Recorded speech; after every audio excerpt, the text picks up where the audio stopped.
fiction, science fiction, horror, fantasy, crime, LGBT, thriller. You have now entered the House of Mystery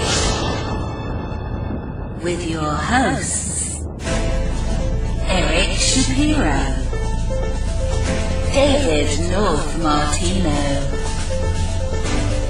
John Copenhaver, and Al Warren. Heard on KCAA 106.5 FM Los Angeles, 102.3 FM Riverside, and 105.0 AM Palm Springs.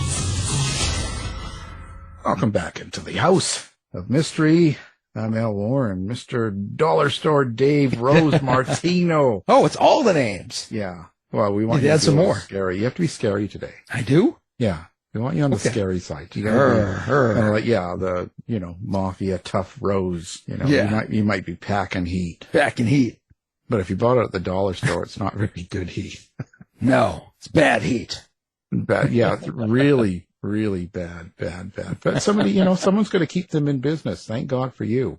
That's right. I'm going to make you an offer you can't refuse. Okay, that's probably too much. Yeah, that's a little too far. That's a little too much. But that's okay. That's what we're all for. Hey, I saw now a woman. She won. She's got into the Guinness World Records for having the longest mullet. Oh, really?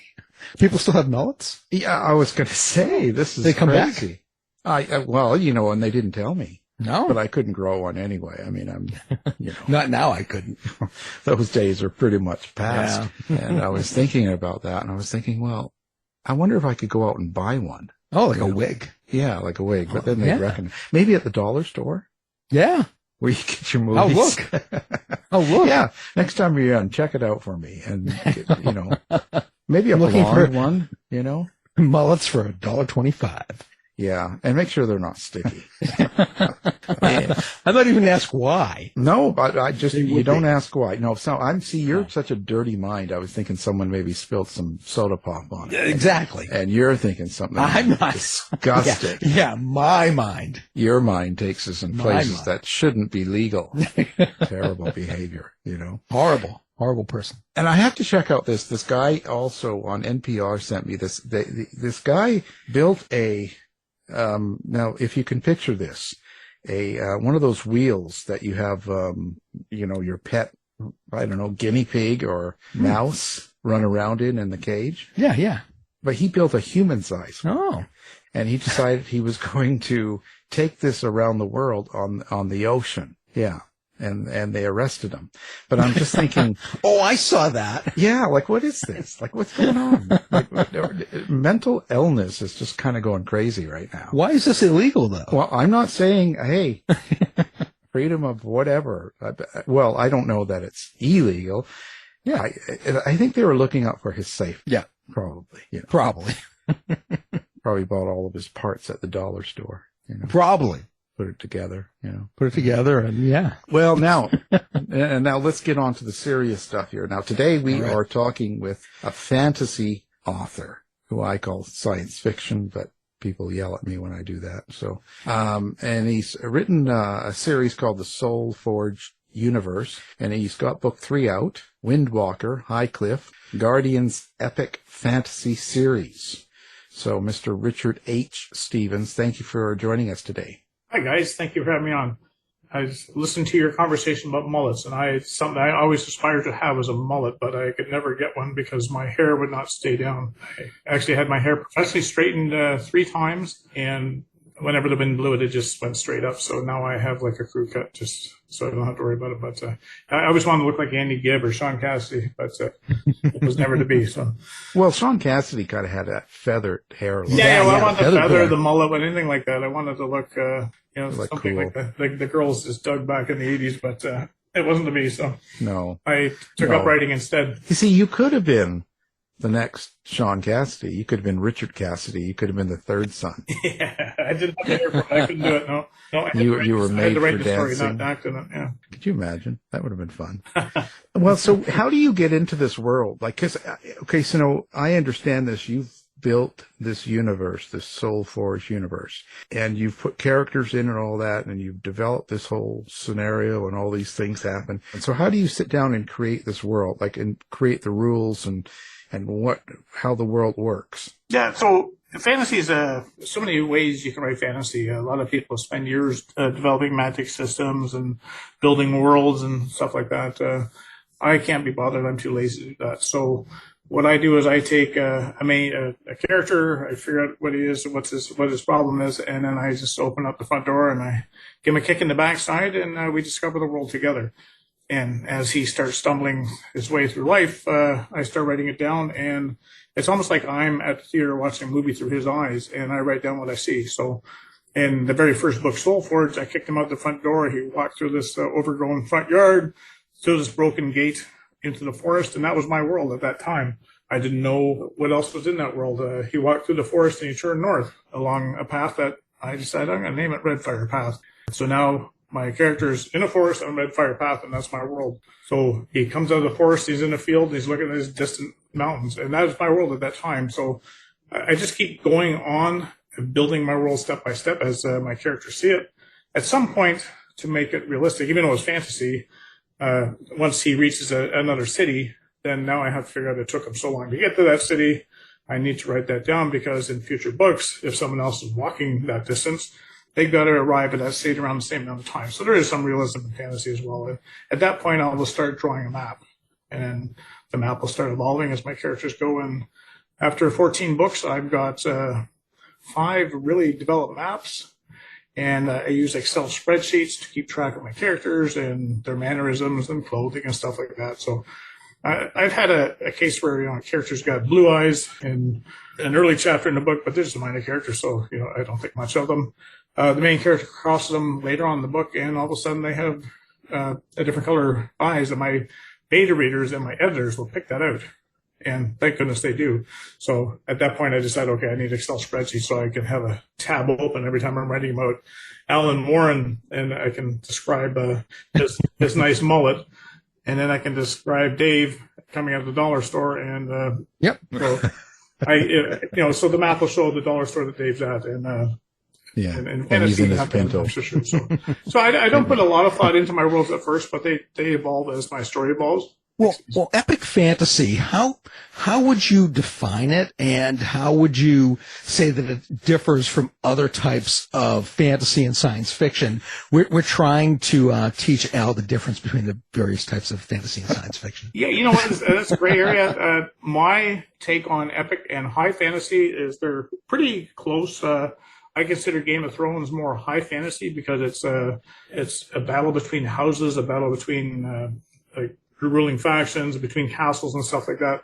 Where epic fantasy is a little bit more like Lord of the Rings, where you still have the castles and the ruling houses, but that's not the main storyline. The main storyline is these epic quests that they go across these amazing lands, and I know they do that also. So there's a crossover between epic and high fantasy, but both those genres take place in the writer's world, not in our real world. And so there's other kinds of fantasy, paranormal fantasy and stuff like that. They'll take place in our world, and there's not a lot of world building there other than, they might have a fictitious town, but I think that's what separates epic and high fantasy from every other fantasy, is that it takes place in its own worlds. Lord of the Rings is in Middle Earth. Soul Forge universe is on the different lands that I have. So right. High fantasy, you do pot. You get stoned. Yeah.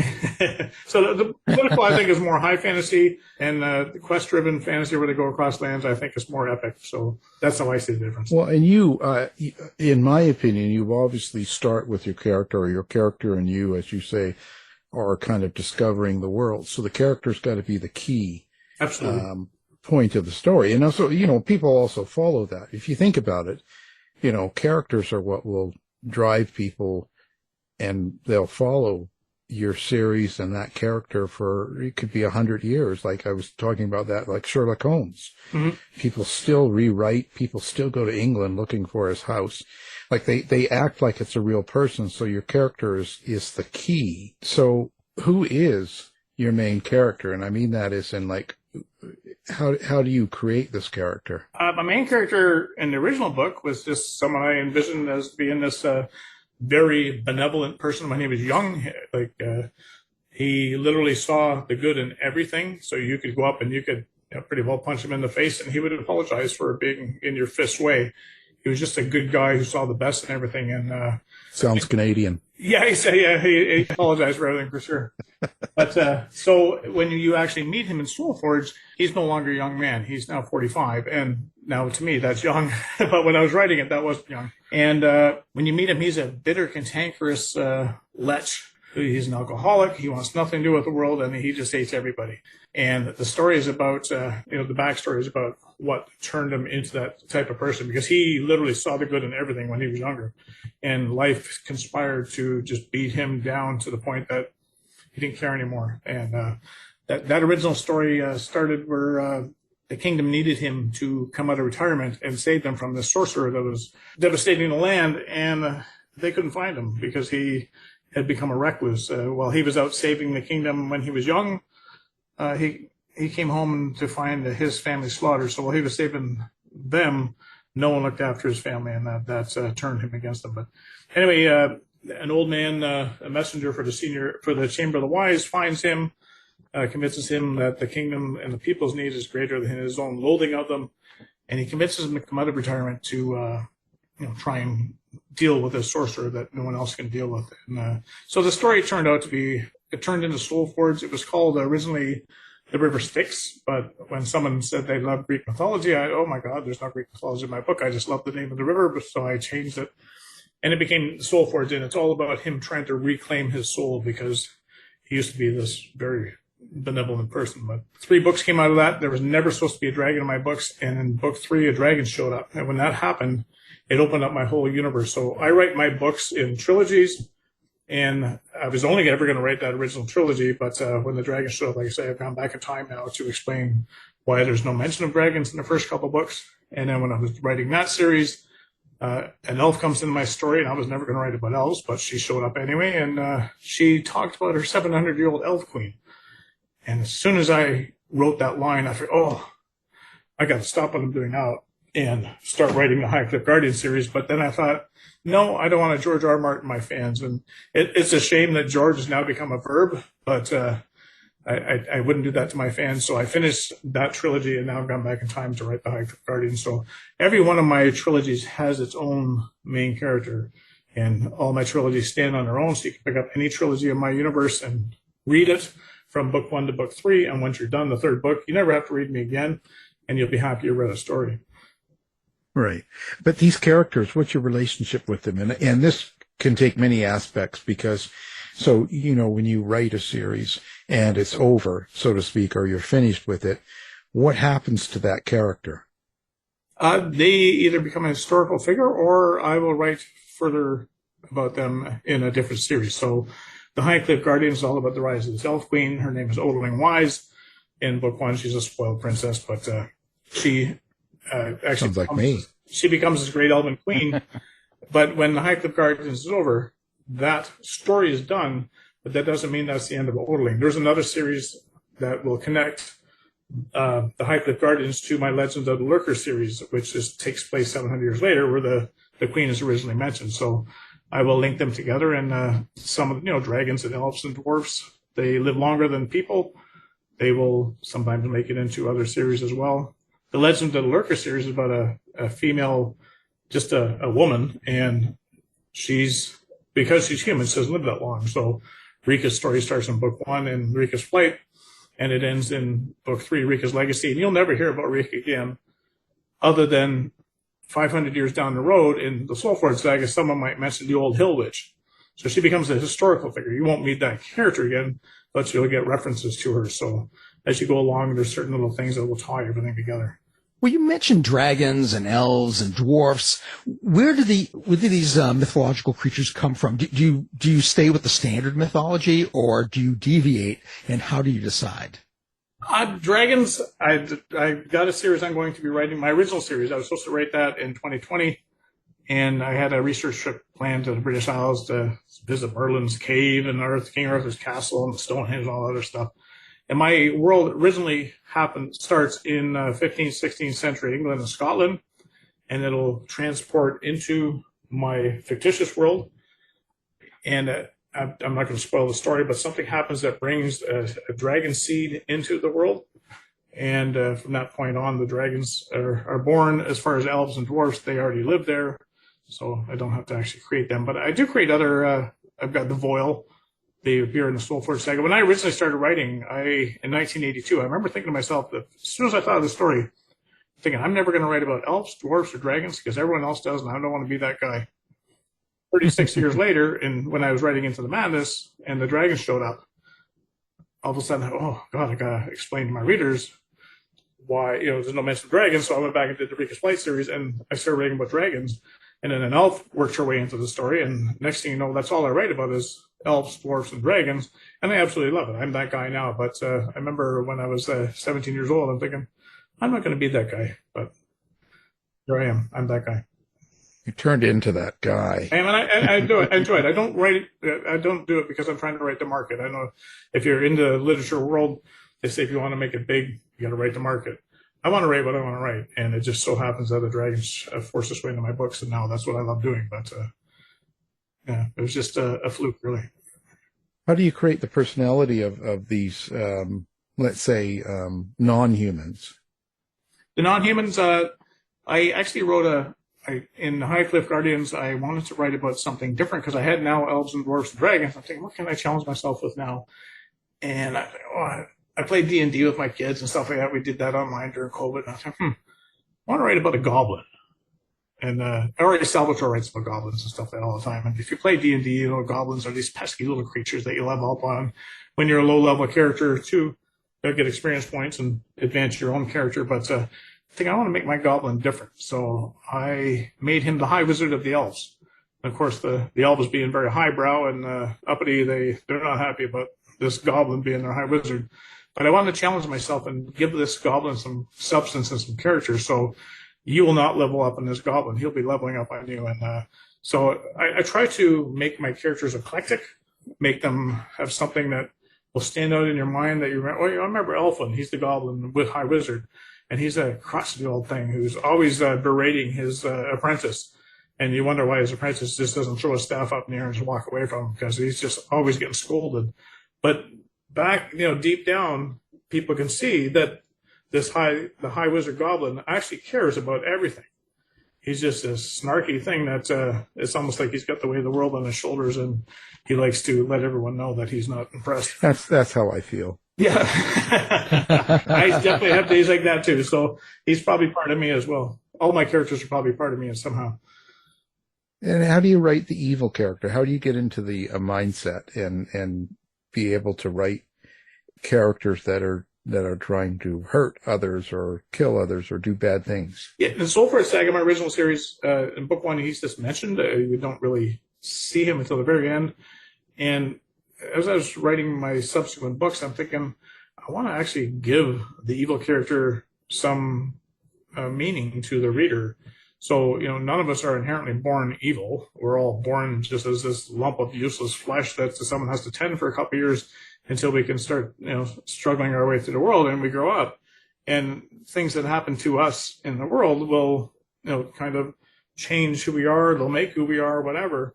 So now I'm starting to make my evil characters real to life. So he's Alan Warren as a young man. He's a nice guy, but all of a sudden something happens. He trips and bangs his head or something, and then he's mad at the guy who tripped him, and they get in a fist fight. Next thing you know, he's facing charges, and then there's certain things in life that just start taking Alan Warren down the wrong path, and then he's at a party and he makes a bad decision and takes the wrong kind of drug that gets him addicted to it, and away he goes. But Alan wasn't a bad guy to begin with, but life has reared its ugly head and has taken him one way. And where Dave, he's the good guy, and he's things, he's had the fortitude to fight through these things, and he's had the ability to, or the good fortune to not make that bad decision. And I think that's the only thing that really separates all of us from being on one side of the bar as the other. Like, you talk when I don't know if I was on air or not, but I used to be at the police service, and when I was a teenager, I was very, very, very close to being on the other side of the law. And I actually had a child when I was 17, and I think he straightened me right out. So he actually kept me from being on the wrong side of the law enforcement because I had to take care of him. So yeah, that's fun how life is. That sounds about right. Yeah. Except for I'm not the evil one. I'm the nice guy. Yeah, well, I was just trying to flip it so you guys can see each other's. No, what? I'm the good guy. We know Dave's the bad one. But, yeah, Dave's terrible. Absolutely. He sits in a Pinto outside of a store waiting. Well, he's got a for hype in people. his name, so that. It's fantasy, though. It's the ye old dollar store that I hang out at. Crazy stuff. Well, I think, it's important. You got to show, just because they're doing bad things, people have got to understand why they think what they're doing is right. Because quite often the bad guy is in a different world in their mind, and so they think what they're doing is the correct thing. Oh, absolutely. Like, he's not thinking saving. he's evil, for sure. So I try to build empathy for the bad guy now that I was progressing as a writer. So like in original series, you don't hear a lot about the bad guy, but as my next series started going, I started to give some feelings, and the bad guy has feelings too. Like, just because he's a bad guy doesn't mean he doesn't hurt, doesn't mean he doesn't cry, doesn't mean he isn't affected by life as well. It's the same as you and I. But so it's nice to see if you can get the reader to empathize a little bit with the bad guy. Obviously, you don't appreciate what he's actually doing to the rest of the land, but naughty girls need love too. Yeah, absolutely. Like Darth Vader, how many people love Darth Vader? Well, yeah. Well, they it's the whole person. If you get to know the whole person, exactly. And that. So how do you write your characters in the sense of in your mind? Like, are you sitting there and do you have conversations with these characters, or do you see them and listen to them and copy it down?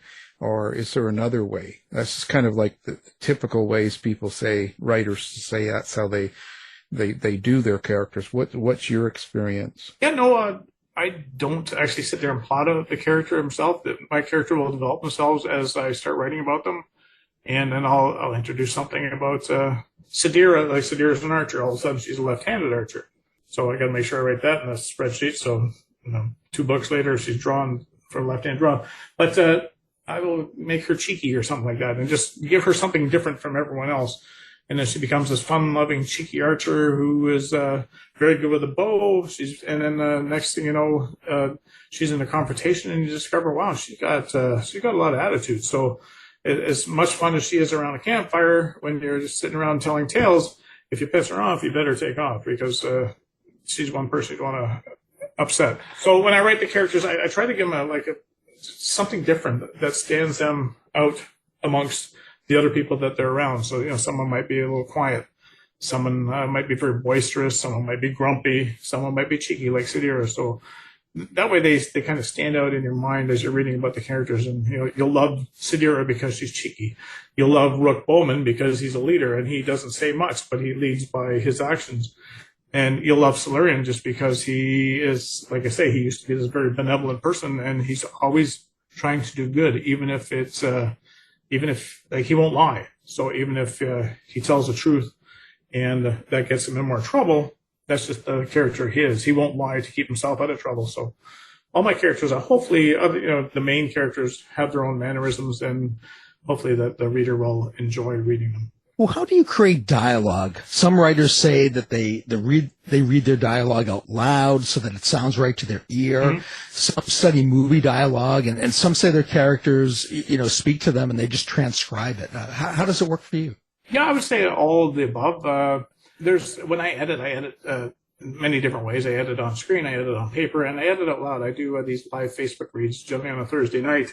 And it's amazing that you can write this beautiful prose or this beautiful sentence that this dwarf speaks out loud to the queen, and then you read it out loud, and it sounds so corny. Like, people are not going to speak like that. But when you're actually reading it on paper or on the screen, that's brilliant.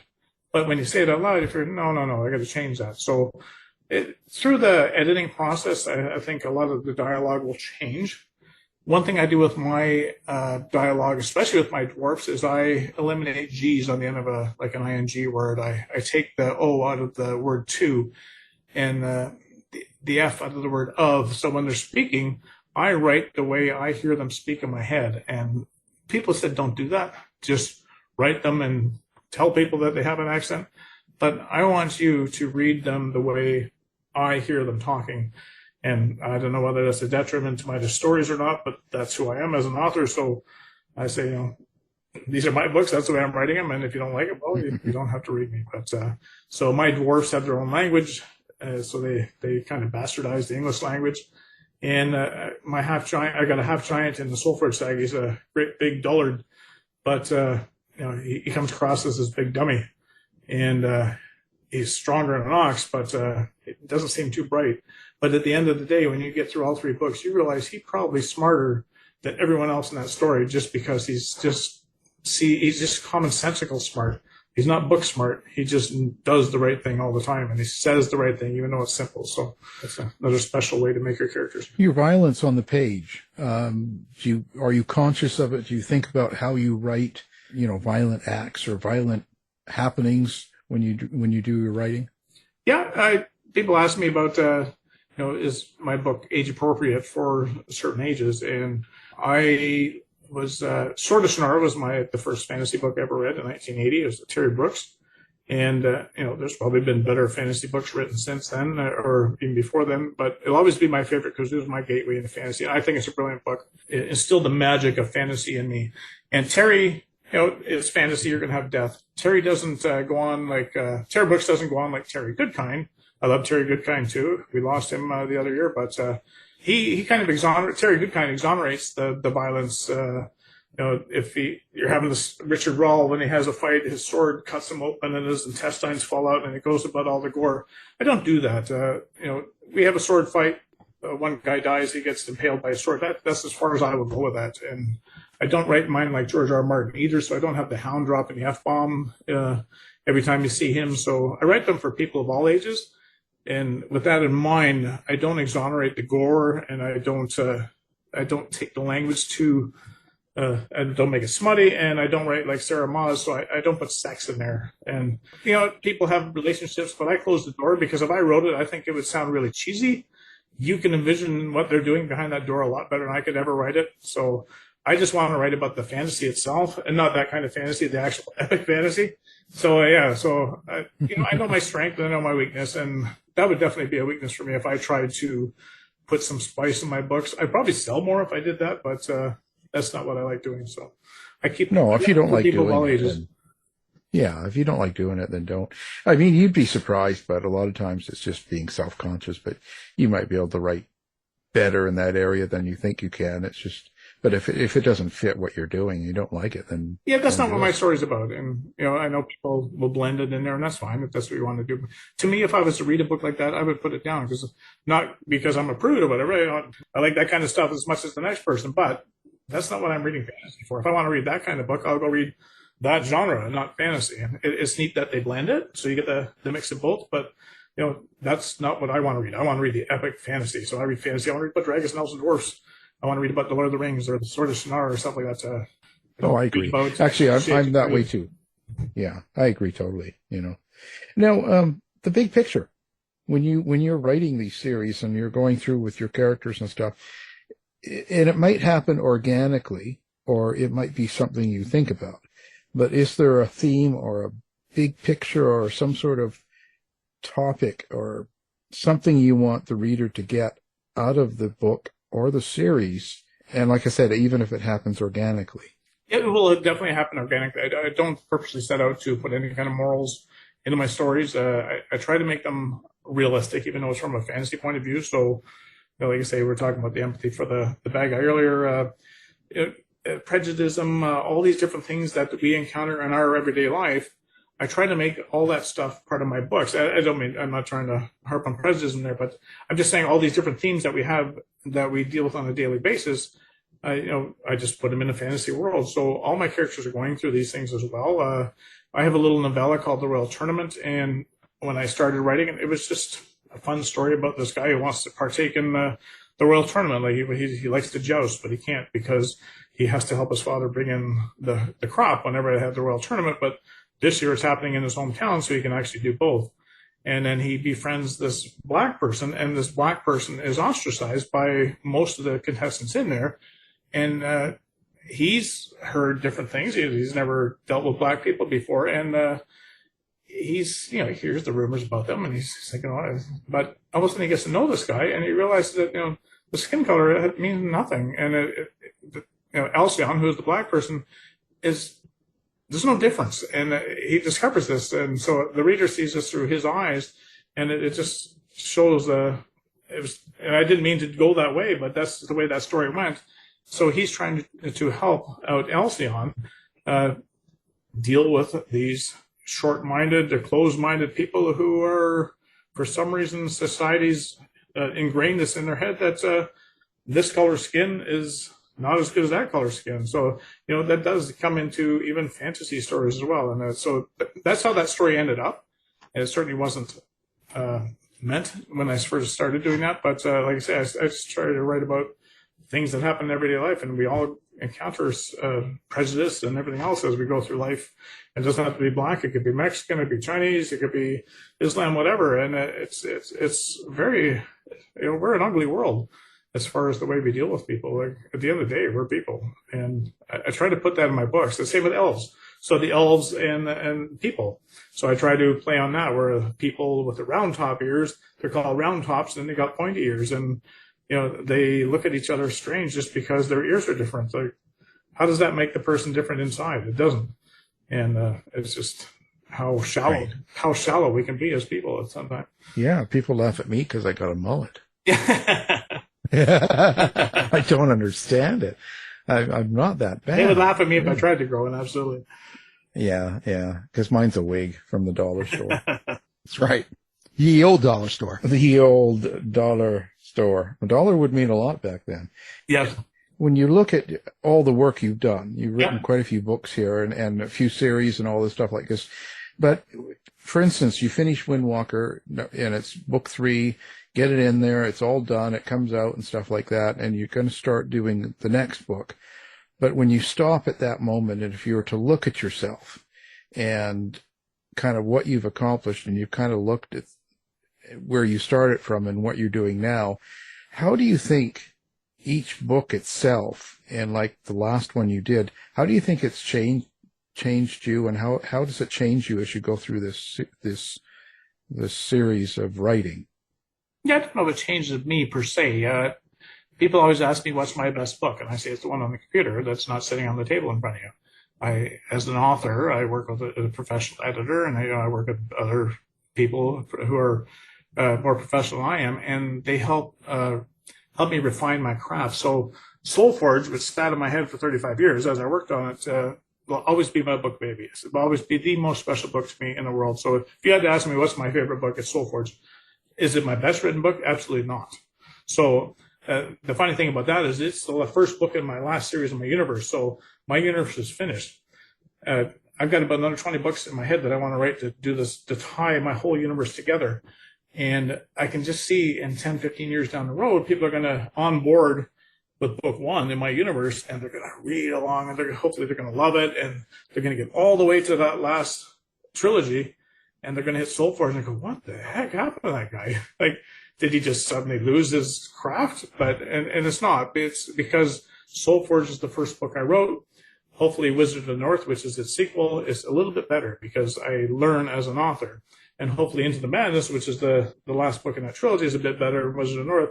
And every book that I write will hopefully be just a little bit tighter, a little bit more well-written, because, I'm starting to adopt stuff that my editors are telling me that, take away some of the LY words. I don't believe in taking them all out, but, just tightening the story itself, getting rid of the fluff. And your descriptors become more precise, and hopefully I'm not long-winded and blah, blah, blah. But so I think I get better with every book I write by a little bit. Yeah, sometimes the stories or what the characters go through, in a way you live it, and sometimes that changes you in a sense. That's kind of why I asked that question. Oh yeah, I write fantasy, so yeah, no.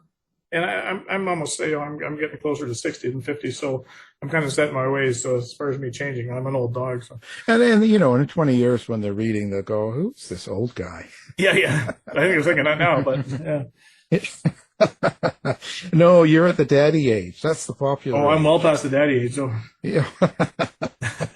My wife has nice black hair, and we walk down the street, and I always think that, they're going to say, "Oh, isn't that kind of odd? The father and daughter are holding hands at that age." Well, I always say, isn't that nice? See, who says young people are bad? Look at that young girl walking that old man. Yeah. Just making sure he doesn't trip and hurt himself. Helping him That's find right. his way home. What a sweet girl. That's right. Young people are Well, hopefully they bad. see it that way. Yeah, well, that's what I always say, whether it's true or not. I'm taking the upper road there, So how long does it take you to do one of these books? If the books are 350 to 400 pages, I was getting to the point, because I left my job in the police service because it was too stressful. And my wife started supporting us on her own through an online business that she runs. And so I could write full time. And I was writing about 3 a year. And the nice thing about being independently published is I don't have the whatever that the big publishers do. Like Stephen King writes a book, it doesn't come out for 2 years because they got to do whatever they got to do to hype it up. And if he wants to write 2 in 1 year, they say no, because one will be lost in the other one, and all blah blah blah. I don't need to worry about that. I'm a professional editor, professional cover designer, so I do everything properly. But as soon as I get it done, I upload it to Amazon. I take it to my printer, which is in Toronto, Canada, and I'm selling my book the next day. So that's one of the joys of being an independently published author. That's one of the few joys of being an independently published author. If Penguin offered $500,000 to look after my stuff, I would gratefully say, there you go. But I'm not going to be picked up by a small publisher because I don't want to lose my rights. And you like doing shows and all that. It seems like you're on there every time I'm on social media. You're at another show. Yeah, I'll be at the Royal Medieval Fair this weekend. It's one of my bigger shows. So to answer your question before, these books I'm writing now, the High Cliff Guardians, they're 600 pages to 700 pages, and it's taken me a good year. The one I'm writing now, When Legends Rise, is not even going to be that long, but it's taken me even longer because my wife had her hours cut, and I decided, I better go out and get a part-time job. So I work in the morning now, and outside of the house again, and I make more in one of these shows than I do 5 weeks of working.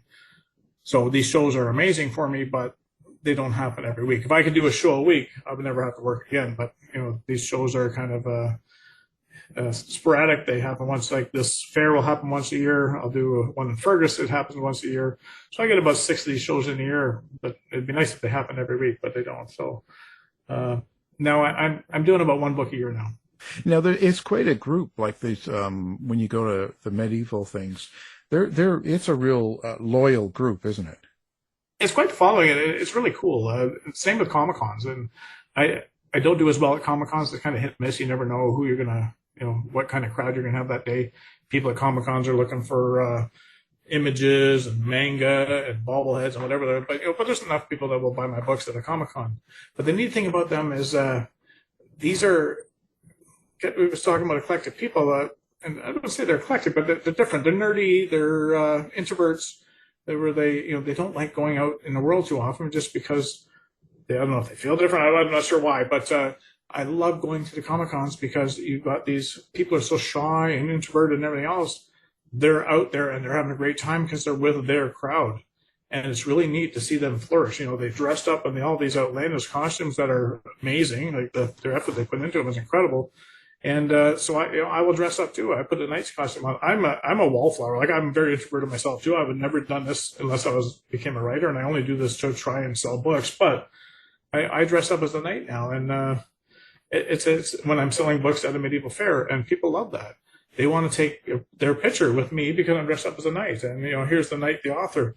I think it's really cool that I participate in that as well. But so I love doing these events, just obviously to sell books and get new readers, but I love seeing the people that generally don't do well in society for the most part, but all of a sudden here's their genre, they're with their crowd and they just love life, and it's so cool to see them come out of their shell. Yeah, I think you were dressed up like, wasn't it Sheena or? Yeah, exactly, yeah.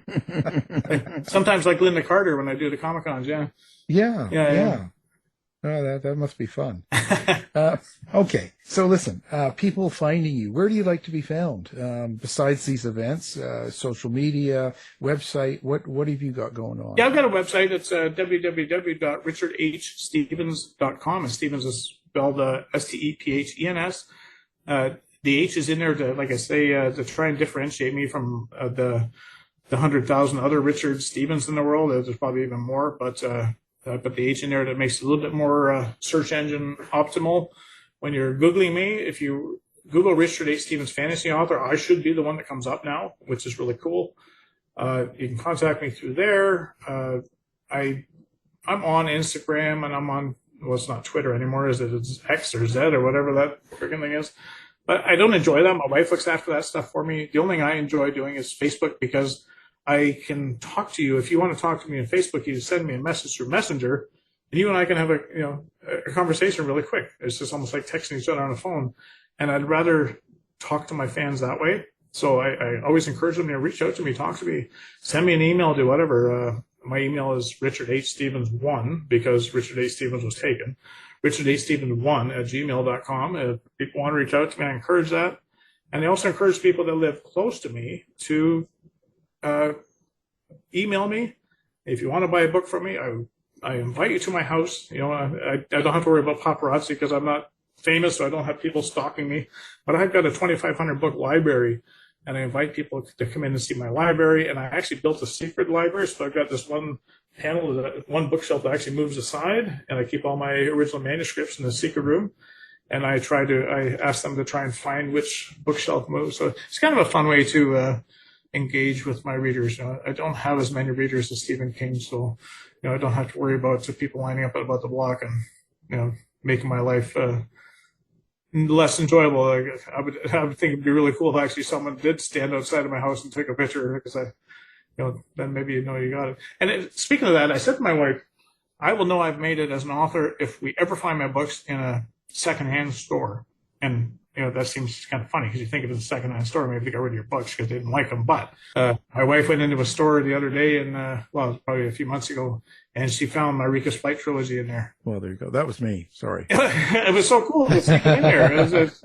Actually, because you're in there with like Terry Brooks and R.A. Salvatore. They all have their books in there. It doesn't mean that people didn't like them, but whatever's happened in life, the books have been donated, and my books were actually donated to a thrift store, which is really cool. So yeah, well, and I spend my time driving around to the shopping malls, dropping my books off in the bathrooms. Yeah. You do what you have to. Well, I go on cruises and stuff like that. We travel the world all the time, and I always forget to bring my books. And we were on a cruise ship in the Mediterranean, in the Caribbean, and they had a library there, and I'm thinking, I should have brought one of my books and stuck it in their library. How cool would that be? People going down the Caribbean, and there's Richard H. Stevens on the bookshelf. That's right. Leave it everywhere you can. Yeah, That's all I do. I leave it everywhere. Mm-hmm. Doesn't always end up in a good place. No. But listen, so we're going to have everything up on our website too, so people can find it with one click. No problems there, and it's all good. I actually have to put an R in my name too, because there's that Alan Warren and back where you are in your area, and he's a foot doctor and he writes books. So yeah. Got to keep it separate, right? I don't want to start reading about feet. It's a small world. I used to have a police check done, and this is before a lot of the internet was mainstream. And I remember sitting on the other side of the counter, and the officer would type away, and then he'd look up at me with a frown, and then he'd type away, and he'd look up at me with a frown. He did that 7 times. There were 7 Richard H. Stevens in Canada, and 3 of them are shady. So he's making sure I wasn't one of the shady ones. Well, he made that mistake. This is before I joined the police service. So yeah, that's right. So I fooled him. Absolutely. Yeah, fooled your way all the way through. Yeah. So you're still doing that lurking podcast and dressing up like people? Yeah, we just did one on Tuesday, and we did a reading from Wizard of the North. So David Kelly, who's a science fiction author, he actually dressed up like Alhina, and he did an amazing job, because Alhina's a tough character to dress up as. He's got pupilless eyes, and he's got a long white beard. And David looks more like you, Alan. He's a little shorter hair on the top, and What are you trying to say?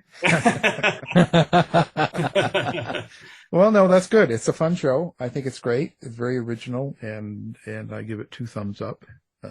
Oh, that's awesome. Anyway. If anyone wants to come on, Yeah. they're welcome to shoot us a line, and we'll get you all set up. It's a lot of fun. Yeah, if I was any kind of a man, I would, but I'm not. So anyway, but it's good. I appreciate it, and we appreciate you being here. Yeah, I thank you guys for both having me back. I enjoy speaking to you guys. Yeah, it's Pleasure. always fun. Yeah. So of course, your new book is called Windwalker, or that's your latest book, Highcliffe Guardians Epic Fantasy Series, Soul Forge Universe Book 3. That's book 3 in the Highcliffe Guardians. It's part of the greater Soulforge universe. So the Soulforge universe is a whole bunch of different trilogies. I couldn't say that 10 times. I'd have to have a cocktail. Anyway, Richard H. Stevens, thank you for being here. Thank you, Alan R. Warren and David North-Martino. Thanks, Richard. You've been listening to the House of Mystery radio show. To find out more about our guests, hosts, or shows, go to www.houseofmystery.com. Show's over for now. Was it as good for you as it was for me? Yeah. Good night. This has been a production of Something Weird Media. I'll be back.